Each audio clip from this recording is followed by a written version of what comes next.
Hi అండి. రోజు ఇడ్లీ దోశ తిని బోర్ అనిపించినప్పుడు ఇలా ఊతప్పేయండి.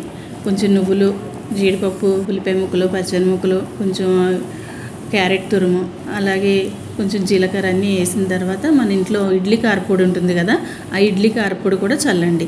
చల్లిన తర్వాత దీనిపైన పిండేసేయండి.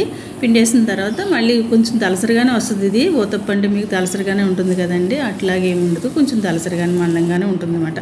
దీనిపైన కూడా సేమ్ అలాగే మనం కింద అన్నీ ఏమి ఎలా వేసామో పైన కూడా సేమ్ అలాగే వేసుకుంటే బాగుంటుంది. ఇందులో కొబ్బరి చట్నీ కాంబినేషన్ చాలా బాగుంటుంది. రోజు మనకి ఇడ్లీ దోశ బోర్ అనిపించినప్పుడు అప్పుడప్పుడు ఇలా కూడా వేసుకుంటూ ఉంటే పిల్లలు కూడా ఇష్టంగా తింటారు. కలర్ఫుల్గా కనిపిస్తూ ఉంటుంది కదండి, బాగుంటుంది. మీరు కూడా ట్రై చేయండి. ఇలా నేను మా బాబుకి ఇష్టం అని చెప్పి నేను అప్పుడప్పుడు ఇలాగ వెరైటీ చేస్తాను అనమాట అండి. వాడికి బాగుంది పెట్టినా కూడా కొంచెం వెరైటీగా కనిపించాలన్నమాట అండి. వాడికి వెరైటీగా కనిపిస్తే ఇష్టంగా తింటాడు. దాని గురించి నేను ఇలా వెరైటీగా చేసి పెడతా ఉంటాను. మీకు నచ్చిందా?